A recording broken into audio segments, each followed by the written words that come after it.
Hello and welcome back to the Bird's Eye View podcast. We are here on Wednesday, February 19th, just a little bit over 24 hours past Vladimir Guerrero Jr. officially deciding, or not deciding, I guess, but not coming to terms with the Toronto Blue Jays. I'm your host, Zach Worden. And to break down the news, we had to bring in the one and only Sho Alli, host of Blue Jays Talk, The Fan Checkdown, and pretty much any show you can listen to on Sportsnet 590, The Fan. The guy who talks about the Blue Jays probably more than anybody else in Toronto. Sho, thank you so much for taking the time to do this. Yeah, anytime, Zach. Yeah, really interesting scenario. I think maybe one of the more complex scenarios that we've come across in Blue Jays land the past year or so. Obviously, disappointing day yesterday, but I guess before we kind of get into the nitty gritty of it, what was your kind of initial reaction to waking up and seeing Vladimir Guerrero Jr. step to the mic in Dunedin and saying that there was no deal? Yeah, I was disappointed. I was a little disappointed. I'll say this. I thought there was a chance it could happen, but I thought that maybe no matter what, he was probably going to test free agency, if only because can't you think that someone who is like in mid 20s, no matter how much money that person has made, and obviously Vladdy's made a lot of money, but his dad obviously is comes from wealth with Vladimir Guerrero Senior, but I don't know, like it just the allure of free agency has got to be pretty seductive, right? Like it's got to be something that even if you are going to re-sign with the Blue Jays or with whatever your team is you got to think that's something you've worked towards your entire life, essentially. And because I don't even really think it's about the money for Vladdy. I think it's the idea of like being wined and dined and seeing what the whole league thinks of you. It's not actually just about the money. I mean, don't get me wrong. I'm sure the money is important. It's a bit of a status thing, right? I mean, if you're going to get someone's going to pay you $500+ million, like yeah, you're not going to turn down getting offered half a bill from a whole bunch of different teams. But yeah, I mean, it's also tough too because he spoke to the media separately from Ross Atkins and Mark Shapiro when we found out the news, and then Ross Atkins went out there, and one of the first things he said, Zach, was, "Oh, we were disciplined to our evaluations," and all I could think of was, I know that's how he talks, and like that's probably how he talks when he's like ordering his popcorn at the movie theater. I think that's just how he is. But gosh, I mean, if there was ever a day to not have like the corpo speak to a certain extent, it was probably yesterday. But either way, I mean, I think all parties are probably share some blame, are culpable to a certain extent, I would say here. But yeah, it was tough seeing the reaction because the tone of that press conference the other day was definitely one of like he gone, and that's not something you really want to think about, right? Yeah, it was really crazy, just the way that they kind of or Vlad, I think he was up there for like 20 minutes and then Ross was like 10 and then Mark is like 7 or 8 and just kind of felt like the last two totally flew by. And I mean, it was pretty classic of these front office guys, I think the way that they were up there and saying a lot but maybe not saying too much. Obviously we got like six different definitions of the word close. We got, Yes. Mark Shapiro saying that things got emotional on their side. Just so many factors I think kind of go into this, but without knowing the numbers, we can't really, say what side is right or wrong. And I think, there's been a lot kind of in the aftermath of people not necessarily taking two sides, but kind of like taking the side of an argument of, either Vladdy was going to ask for too much or the front office is lowballing him. And I think that probably both can be true at the same time. And you don't necessarily have to pick a side, especially when David Ortiz comes out and he's, throwing out Yeah. numbers like 13,585. And, you kind of hear that and you're like, wow, that's a lot more than we were expecting. But, as far as like what the two sides displayed as maybe like being far apart, what did you take away from where you think that they might have gotten to in any potential negotiations, even if it's not from a number standpoint? No, it's a fair question because I mean, you heard Atkins say towards the end of the presser, or maybe middle of the presser, he was asked about how what does close mean, and he kind of to your point, he Shapiro and Vladdy all had very different ideas of what close meant, it was interesting because I actually thought Shapiro. The way he answered it, by the way, just him saying like, "There's no such thing as close; it's either done or not done." I thought that was interesting because I can kind of understand where he's coming from, and I mean, he was a GM long before Atkins was, so I get that, right? But from Atkins' perspective, I mean, because he said it was a record-setting offer that was offered to Vladdy, and then I think it was Keegan Matheson who clarified with Atkins and is that like overall records, these Blue Jays records, and then Atkins did actually clarify, not something he often does, but he did go on to say it would have been a Blue Jays record, right? So I thought that was interesting because it both did and did not help, I think, the idea of the money because I mean, the biggest free agent dollar figure ever handed out was actually not that long ago. It was George Springer's 6 years, 150 mil. I think the biggest extension ever handed out was to Barrios, actually, Yeah. and that was a 7 years, 130, 131 million, somewhere in that ballpark. Vernon Wells is probably not that far behind from, which is was still crazy that he handed out a contract like that to Vernon Wells like in the mid 2000s. It's just nuts, honestly. But still, like knowing that those are the monies that like the dollar figures are being kicked around. I mean, it would have to dwarf those numbers, right? I mean, there was no way he was getting like 200 million from the Blue Jays, right? So it would have to be something that not only set the record for the Blue Jays, but also something that would put Vladdy as a top five player paid in all of Major League Baseball. And I mean, we know Juan Soto, 765, Otani, 700. And, you can quibble about the deferred money, but like those two guys are in the 700 millions. And then the next paid guy, highest paid guy is Mike Trout, right? And Trout is making 426, which by the way is still a gargantuan amount of money. But it just made me think like if that's where we are, and the number just kept feeling like it kept going up and up and up. And there was that report from the earlier in the offseason, I guess, that Vladdy had been offered like 340 or 350 over a double-digit amount of years prior to Juan Soto signing his contract extension or contract, I should say, with the Mets. Then like you got to think that it would dwarf even $350 million, right? So now we're talking like more money than Mike Trout got from the Angels. And I mean, you brought up the David Ortiz thing, which I thought was really interesting because when I saw that interview with the Dominican Republic Z101, I thought to myself, Zach, I mean, first of all, $585 million is a lot of money. 13 years is a long time. Yeah. 45 million AAV is a really, really high number. But if there is anyone who would know, I gotta think it's David Ortiz, right? I mean, Big Papi, I know he like pumps the tires of like a lot of Dominican stars, as he should, because that's his thing. But I mean, he's like famously a friend of Vladdy, famously a friend of the whole Guerrero family. They're both big in the DR. So I don't know. I mean, maybe I'm not sure if he did it on purpose to put that number out in the world or if he just let it slip. But I mean, that seems like a realistic ask. And if that is the case, I like find it hard to I know this makes me sound like a shill, but I find it hard to like completely blame Rogers and then the Blue Jays for not handing out $585 million. Like that's a lot of money. Yeah, 100%. I mean, it's funny when, you hear the number and you're kind of like, that's a weird number for him to like just pull out of nowhere, right? So it feels like he had to be drawing on that from somewhere. And I do think it's interesting because, you look at what teams are willing to spend on WAR or, wins above replacement or whatever, right? And, traditionally it's kind of been like $8 million per win.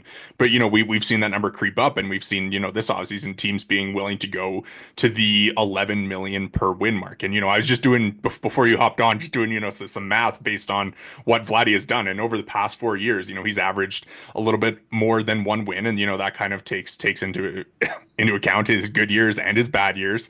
And that averages out to, 4.1 WAR per season, which if you multiply that by 11 over 13 years, you get 586 million. So I think, you kind of look at it that way and you think, well, if teams are willing to spend 11 million on WAR and Vladdy sees that and he wants a 13-year deal, then that does take you to that 585 mark. But again, that's on the high end of what some teams are willing to spend. So I think, what you mentioned earlier about him being so willing or wanting to, be wined and dined and being shown that he's wanted, like for the Blue Jays to not go to that range or to be, willing to go to a number like that, you have to think that it kind of plays into them maybe not showing him that he is their priority. And I think this kind of comes back to all the Shohei and the Juan Soto stuff. And I know that Vlad said the Juan Soto contract didn't impact him and that he knows what his number is. But I find that really hard to believe based on, what we know about Vladdy and what we know about how the market has developed over the course of Vladdy's career, really. No, I'm with you, Zach, because I mean, he can say that all he wants, but Juan Soto, and maybe what he means is simply that like he didn't go and talk to Juan Soto and Yeah. said, "Hey, like I'm going to free agency," which is I'm sure true, but I think too like you've heard every insider in the world talk about this. Is not new information by any means, but I mean, like the sheer fact of the matter is that if you are on the quote unquote right side of 30, as Vladdy is, and I mean, frankly, to a lesser degree, Bo Bichette is too, but I mean, because these guys are young enough, they're good enough, they have a lot of the advanced metrics on their side. Vladdy just turned in a season worthy of finally having the extension talks to the level we're having them after not, I mean, again, 22, 23 were all right seasons for like a player. If you just like take player X, right? Player X, Y, or Z, not named Vladimir Guerrero Jr., average MLB player, they'd be more than good seasons, I would think, right? But for a Yeah. player of Vladdy's caliber, there, you wanted a little bit more. So it always made that timing a little hard to line up, given that we had not really seen until last year the kind of 2021 season you saw when he narrowly missed out on the AL MVP to Shohei Ohtani. But I mean, the fact of the matter is, if you're young and good, you're going to get paid a lot of money. I mean, teams are going to be lining up.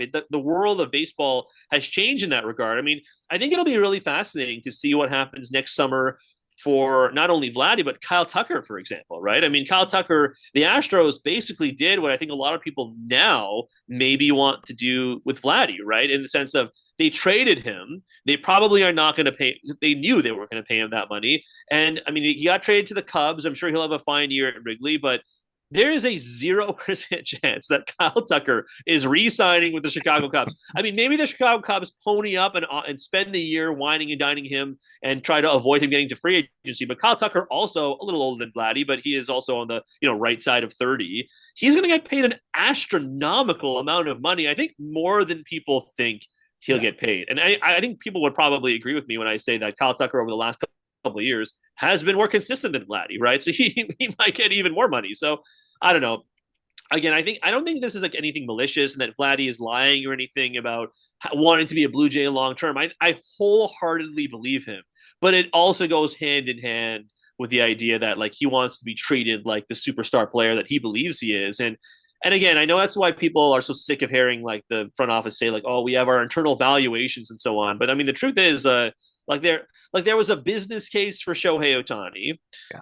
I mean, if there wasn't a business case outside of baseball for Juan Soto, at the very least, you are buying a Hall of Fame plaque based on what Juan Soto had done over his literal entire career. Whereas, there are some inconsistencies with Vladdy, but I mean, I don't know about you, Zach. I just don't want him to play for the Red Sox. Like if he goes out there in free agency, play for literally any other team, maybe outside of the AL East. How about that? Yeah. Like I not that it would still burn me, I think, a little bit, but please, for the love of God, I do not want to see Vladdy wearing the red and white at Fenway next year. That's not what I want to see.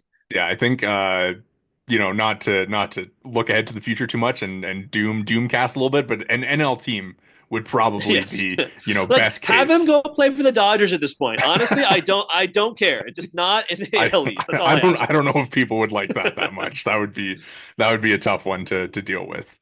But I guess kind of like looking ahead, it is interesting because if he does, this has been one thing that I've been trying to like think about and kind of weigh what would happen whether if he had a bad year or if he got hurt, like how much money would he really be costing himself versus if he had a good year, like how much can he really gain? Like if he has like a repeat season, is that $585 million or, or so we think around there? Like how much more can he make than that if he does have another great year? Like to me, it feels like he has way more to lose from a bad season than he has to gain from another, like top five MVP type season. Yeah, like if he turns in 30 home runs and 100 RBI or anything or anything more than that, I mean, gosh, he could hit like 50 home runs and I think people would be very pleased. But I think you're right. I think we're at a point where it like and again, we don't know if the 585-13 number was his number or if that's just something David Ortiz just made Yeah. up or what. But let's assume that is coming from Vladimir Guerrero Jr.'s camp at the very least, or and that David Ortiz is aware of this. Then I'm with you. I'm not really sure there is a number that is that much greater. Like maybe it gets to the nice round number of 600, and that's where they stick, right? But I can't imagine. And I'm not saying this to denigrate Vladdy by any means. He's Yeah. obviously a phenomenal baseball player, but is he worth $100 million less than Shohei Ohtani? Or if the flip side is if you believe in only viewing Otani's deal in like the real money, the quote unquote like non-deferred money, which is about 450 mil, then do you believe that Vladdy, even when Shohei is pitching and hitting, is $150 million more than him? And I would say, like, in a vacuum, the answer to that question is no. But I mean, the truth is, and again, this goes back to the Juan Soto of it all. Juan Soto's the bidding war available for him, I think, did change the player's perception. Now, I do think, and I said this to you before, but I do think that what happened with Aaron Judge could, in theory, happen with Vladdy, right? I mean, I think there is a real possibility that Vladdy goes out there, he thinks he's going to get 585 from someone. He flirts with a bunch of other teams. Maybe he flirts with the Red Sox or the Mets or the Mariners or whoever.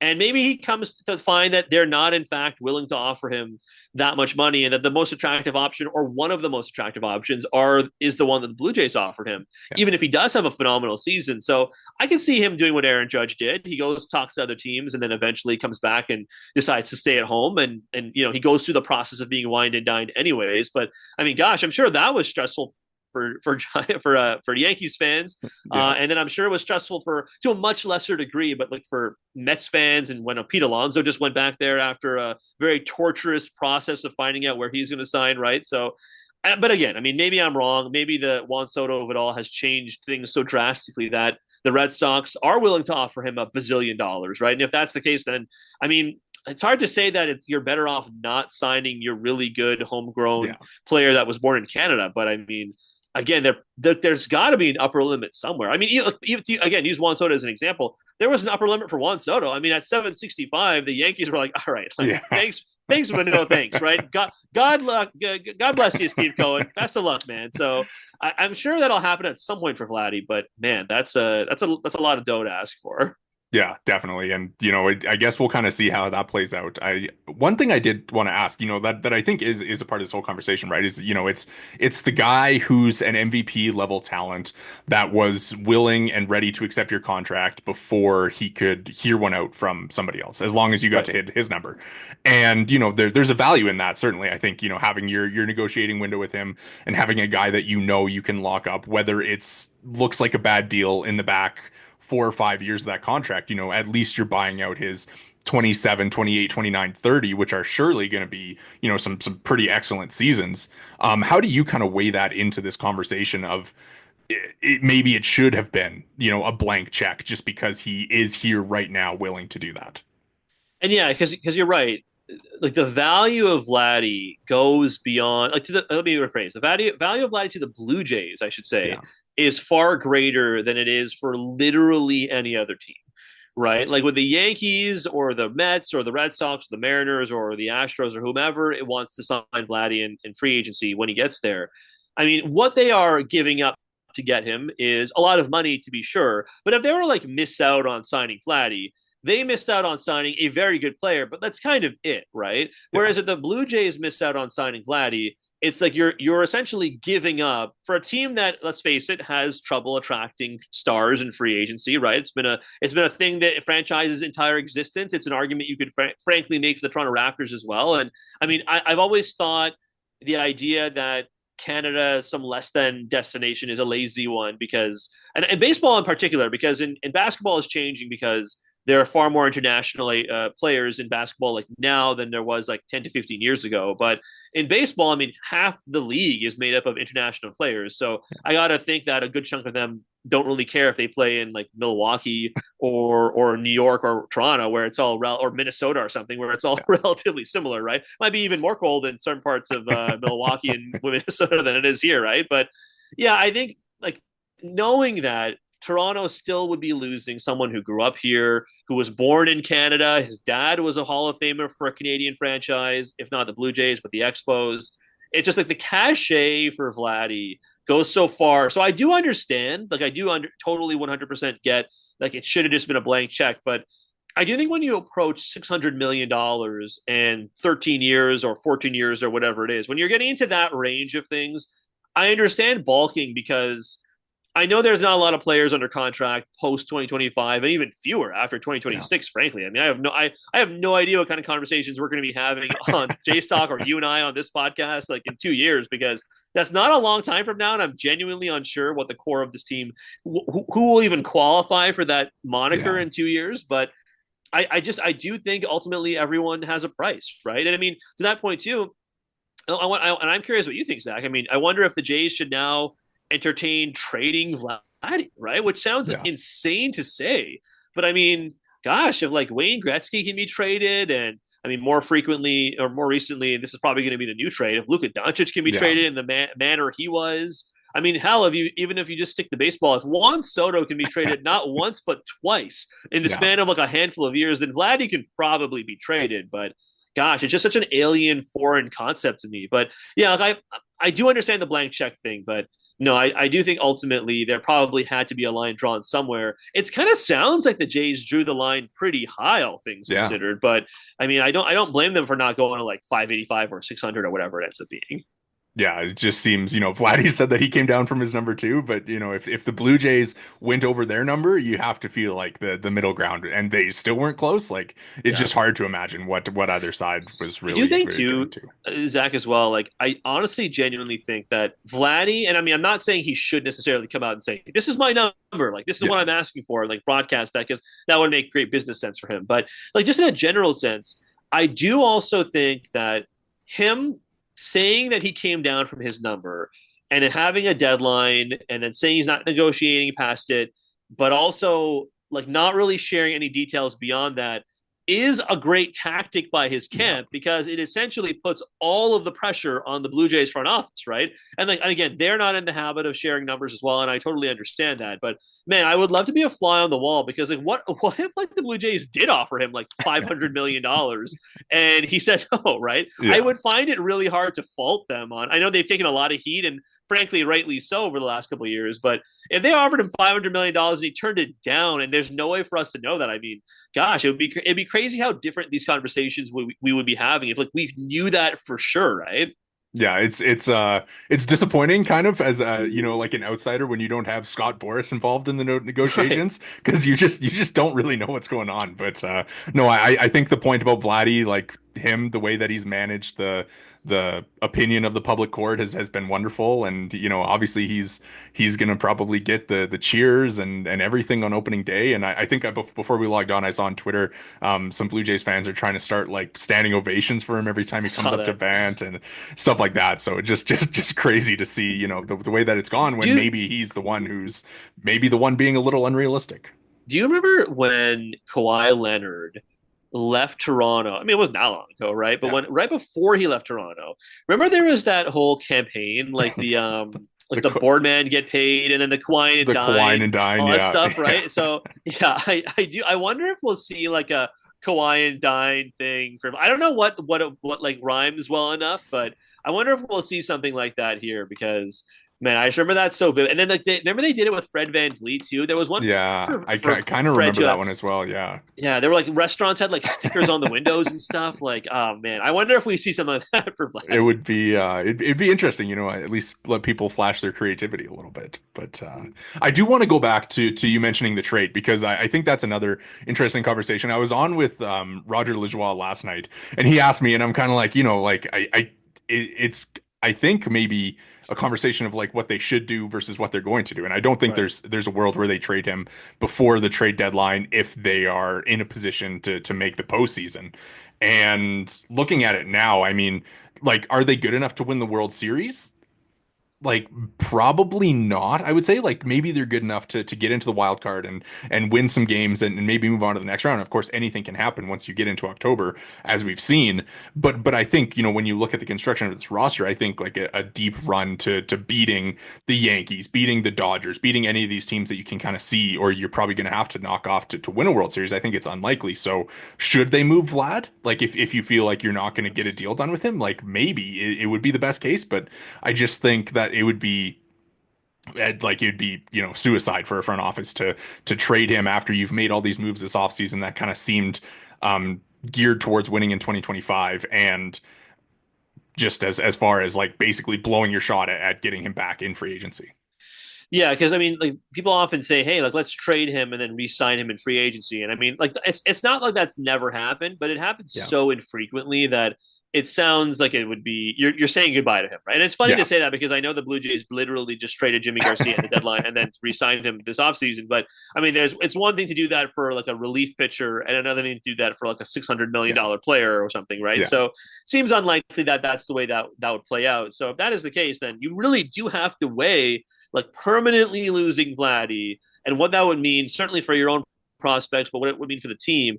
I think, I mean, there's no way he gets traded like tomorrow or something, right? I No. would think that ultimately, what would happen is if the team is out of it at the deadline, then I almost feel like you're going to see a similar fire sale to what we got last year, but like to a way greater extent, right? I Yeah. mean, There'd Bassett's a be free so agent many this pieces. year. Yeah. Exactly. Like Chad Green, I'm sure would be a pretty nice piece for a lot of people. Vladdy, Bo, you probably have conversations on like Scherzer. You probably have Yeah. a conversation on, frankly, Kevin Gausman at this point, considering he's a free agent the following year. So, I mean, there are a lot of big time pieces of this club.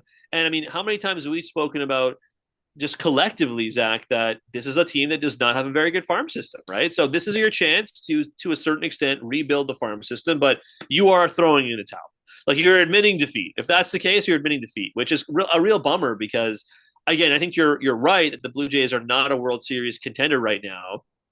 But I don't know, like the way they're presently constructed, could they make that third wild card? I mean, sure. I mean, last year I don't. I think what was it? 86 wins got you the last two wild card spots. I want to say. So we thought it would take 90 wins, and it took fewer wins than that. So, Yeah. and again, is that always going to be the case? Probably not. There were no 100 team wins in Major League Baseball last year. That'll probably also change. But I mean, the Jays are better than they were last year. Are they like what 12 to 14 games better than they were last year?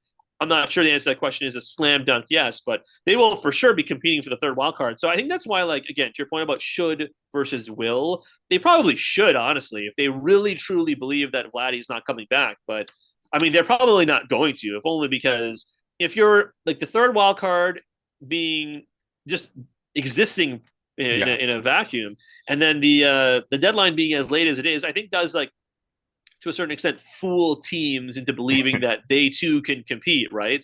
So as a result, you see fewer big time trades at least. So yeah, I don't think Vladdy's going to get traded, and it'll just be like another, unfortunately for a lot of fans, another reason to like get rid of Ross Atkins and Mark Shapiro. The other part of it is too. I mean, Mark Shapiro does not have a contract as of right now. Does not have a contract past this year.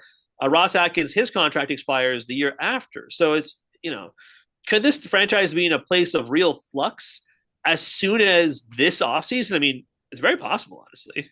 Yeah, no, 100%. It's going to be pretty wild to kind of see, and just how much importance is going to be on them, starting out the year well, and having success Yeah. early on in the season, just the way that they are have so much on the line at the deadline, and what could end up happening if they don't have that good start. I think one thing that I obviously the Shohei Ohtani example where the Angels hang on to him through the trade deadline. They trade away a ton of farm pieces to bring in like Lucas Giolito Right. and guys like that. And that all goes, obviously very poorly and you end up losing Shohei. I think that is like worst case scenario where they miss the playoffs. But I guess that kind of goes back to you saying where they might trick themselves into being in that position, even though I think the Angels had like just one of the worst stretches leading up to the deadline that year. So Yeah. it's going to be that's the position you don't want to be in. You either want to be like probably definitively like sitting in a wild card position versus kind of being on the outside looking in.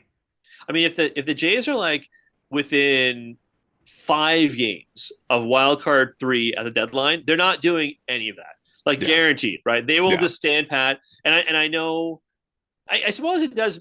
I suppose it matters like how the year has gone. Like if they really are getting hammered, the bullpen's getting hammered, but the team is putting up runs, then I think I could see a scenario in which like you go buy bullpen pieces at the deadline, which yeah, are usually like the easiest pieces, for quote sure. unquote, to acquire for any team, right? So if that's the case, then yeah, maybe it would be less tricking yourself, but it would be like doing the responsible thing and shoring up a weakness. But yeah, if they're getting like absolutely cratered every game, and they're losing. They're only scoring like 2 runs a game, like we saw for the vast majority of last year or whatever. Then yeah, I think like that would make you feel a lot differently, even if in both scenarios they're 5 games out of the third wildcard spot.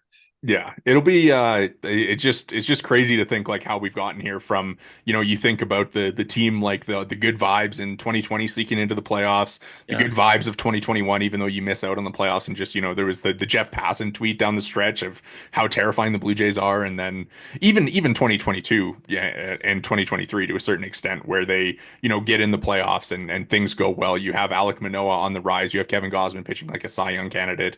It's yeah, just it's just wild the way that things have kind of turned around in the past calendar year or so. yeah. Gosh, I do wonder what the year will look like for a lot of players outside of Vladdy too, right? I mean, Yeah. I had seen. I mean, one of the things I love looking at, and I love looking at the win projection, the win total projections, all the various statistical projections. Like one of my favorite things to look at, and one of our frequent guests is Dan Szymborski from Yeah. Fangraphs, and Dan has the Zips projections, which is his own little algorithm that he has made that has been pretty accurate year over year. And the Zips projections for the team as a whole had, I want to say, it was like a 105 or a 106 or something WRC plus, like in terms of an average for the whole team, Yeah. which actually was a top 10 WRC plus in all of baseball. And I thought, wow, like this model really does believe, it essentially believes that Bo is going to have a great year. Vladdy's going to continue having the year he had last year. And then it really hinges on bounce back seasons from Kirk, from Springer, some maybe regression positively, let's call it, for Andres Jimenez, right? And it's just kind of crazy because I think last year, Zach, when we were having this conversation, like a lot of it, I think there's a lot of chatter about how like the bounce back nature of everyone was something we didn't discuss enough. And I almost feel like no one's buying that this year. You know what I mean? Like no one wants to be like, Yeah. oh, well, if the Alejandro Kirk can be a top 10 all offensive catcher, then the Jays are going to make it to the ALDS, right? Like I'm not sure anyone really wants to have that conversation really. And again, I'm not even sure how likely it is, but yeah, it's interesting to see how the team has changed year over year. I don't know about you, but I think the guy who I am most looking forward to is Bo Bichette. Truly, like Yeah. even more than Vladdy, because I think we all understand that if Vladdy has actually figured something out mechanically, then he's going to be that guy we saw for the majority of the year again this year, and then we'll have the free agency conversation again. But Yeah. gosh, I mean, Bo Bichette, what a miserable year last year, Yeah. right? I mean, like the multiple calf injuries, the neck spasms, the fractured finger, right when he thought he was going to be healthy at the very end of the year. I mean, he's a guy who has a swing that has so many moving parts, and he was just not healthy for a good chunk of that year, if not the entire year. Maybe he had something going on personally as well. Who knows? But yeah, I mean, if there was ever a guy I feel confident in bounce back wise, I guess I would say Bo. But yeah, you don't want to be playing that game with too many people. Yeah, no, 100%. I think Bo has shown us over the course of his career like a very motivated individual, and I think there's a lot of motivating factors for him individually this year. Obviously the free agency. I wonder how he feels really about all this Vladdy talk, right? Because he is also going to be a free agent, and he doesn't have a deadline on any extension, and Yeah. we've obviously heard that it hasn't had any talks with the organization, so. I'm sure that's a little bit of a motivating factor for him. It was cool to see the video of him hitting a home run off Bowden Francis today. Depending on how you feel about how Bowden Francis giving up a home run, but no, really cool. I think he's as much as I think like 4 days ago, if you had asked me like what the biggest story of the Blue Jays spring training and beginning of the year was going to be, it was probably going to be Bo Bichette, just based on what we saw from him last year and what's at stake for him this season. Obviously, the Vladdy conversation has kind of changed that, Right, but right. just it's yeah, one of those things where now he's definitely under the radar. This episode of the Bird's Eye View podcast is brought to you by BioSteel. Use code Bird's Eye View at checkout for 20% off your order at biosteel.ca. Again, that's code Bird's Eye View at checkout for 20% off your order. For all your high performance hydration needs, visit biosteel.ca. Thank you again to BioSteel for sponsoring today's episode. Yeah, no, it's true. With Vladimir Guerrero Jr., it's and vis-a-vis the contract situation for Bo Bichette, I do genuinely wonder, Zach, if Bo looks at the contracts handed out to guys like Willie Adames Yeah. to, I mean, because most shortstops do tend to test the free agent market. So like Willie Adames, Trey Turner, Dansby Swanson. Like, these are different categories of shortstop, I suppose. But like Yeah. Dansby Swanson, Xander Bogaerts when he left the Red Sox to go to the Padres. It'll be really interesting to see what happens going forward because Mookie Betts, and I mean Mookie is a unique situation because I don't know why the Red Sox traded him in the Yeah. first place and then handed out $1 bazillion to other players, or were prepared to, I suppose, at the very least. The Dodgers, obviously, I'm sure felt like they like pulled off the robbery of the century when they were able to get Mookie, but he is still the guy who had set the very top of the market for shortstops. And Bobby Witt Jr. obviously signed his deal, but that's a little unique because he's so young, Yeah. and it bought out arb years and free agent years. But ultimately, I do wonder when it comes to what Bo will get.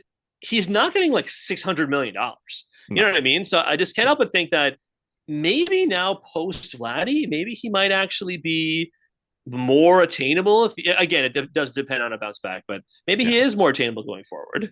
Yeah, and I think, obviously you wouldn't feel confident in giving him a deal today based on how last year went. But, obviously, if he proves himself through the beginning of the year, I think that that's a conversation that the Blue Jays should probably be willing to have. It does Yeah. sound like maybe there is a little bit of, like he probably won't sign if Vladdy's not signed. It's, you know, based on all the things that he said about them wanting to play together forever. And I guess that would be in Toronto or nowhere kind of seems like it might be the case. But yeah, he'll be interesting. I've already taken up more of your time than I said said No, no, said I no. will. So I'll just give you one more before we wrap here.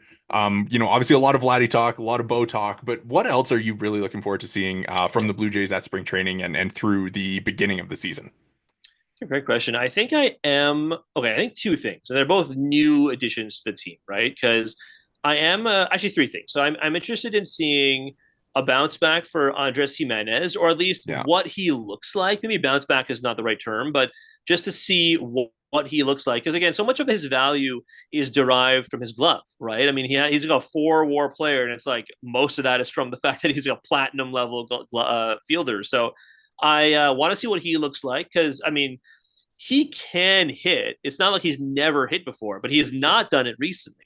So if that's the case, then do you really want to bank on him being? I mean, like if Springer is not your leadoff hitter, is Jimenez your leadoff hitter? Is Will Wagner your leadoff hitter? So how much does Jimenez play into that conversation?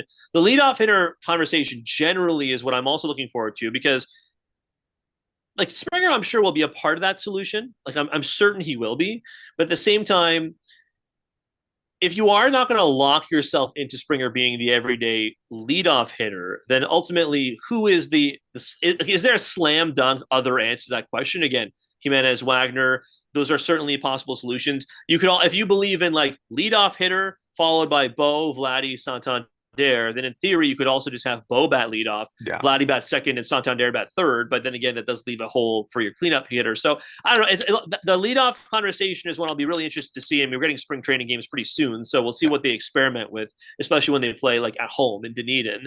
And then I think the third thing, Zach, is Max Scherzer.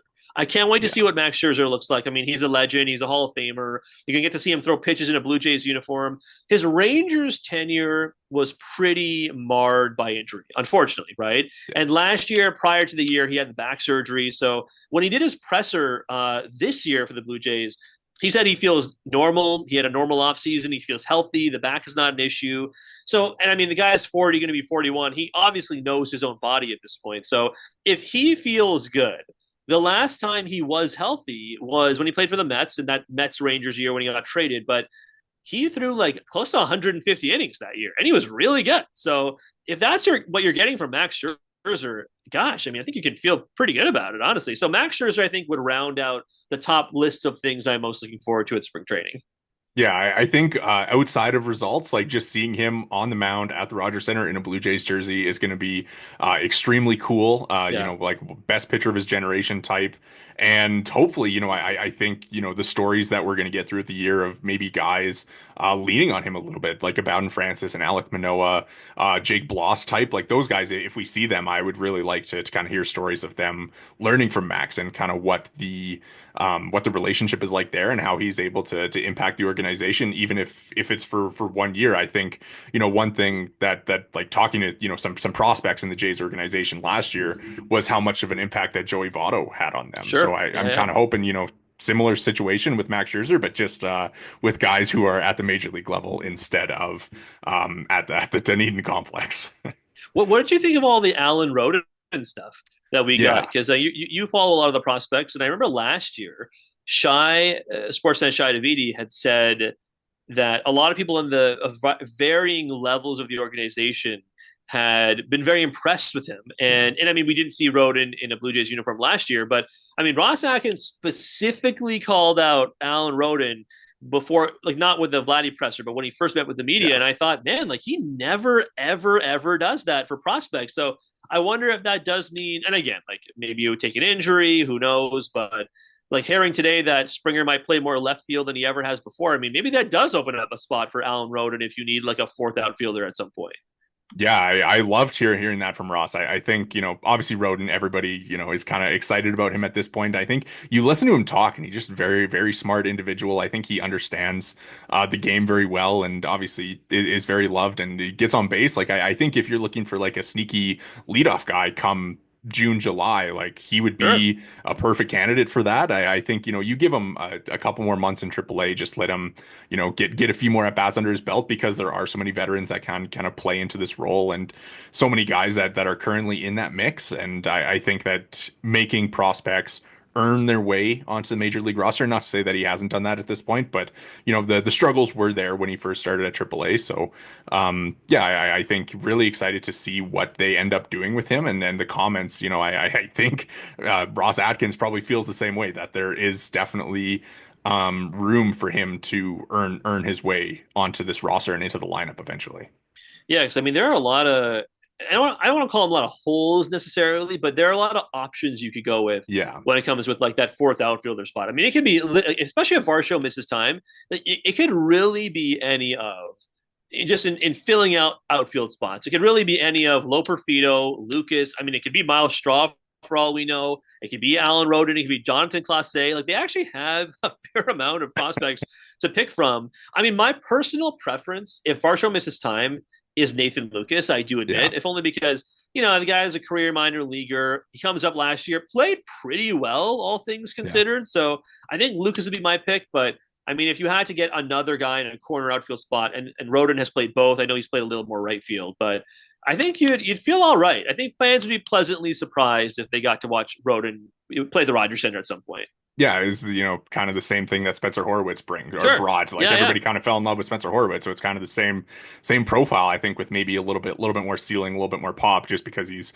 a little bit younger. But it's kind of funny that group, like the team that if I had to bet on like over under wins for in the Blue Jays organization, like I'm hammering the over on the Buffalo Bisons. I don't know if there's minor league lines like that, but I'm sure they're gonna have a bunch of talent. So really excited to kind of follow them, and obviously Roden gonna be a huge part of that. So well, Sho, thank you so much for doing this. I took up a little bit more of your time and really enjoyed this conversation. Cannot wait for Blue Jays Talk to be officially back and for games and us to kind of hear from you all the time. So really looking forward to that and really appreciate you taking the time to do this today. Yeah, anytime, Zach. I look forward to the season. And I look forward to listening to you and Jori. So thanks for having me on. I really appreciate it. That is Sho Alli of Sportsnet 590, the host of Blue Jays Talk, the Fan Checkdown, and every other show that you can listen to on Sportsnet 590. You can follow him on Twitter at SNS Ali. Make sure to hit the subscribe and like buttons if you're watching on YouTube. You can find us there at the Bird's Eye View Pod. If you're listening along on the podcast provider of your choice, make sure to drop a follow and review. You can follow us all on Twitter. I'm at Worden_Zach. Jori, who is working today, is at Negin-Shecter, and the pod is at BEV_pod. Thanks again for Sho for hopping on today, and thank you so much for listening.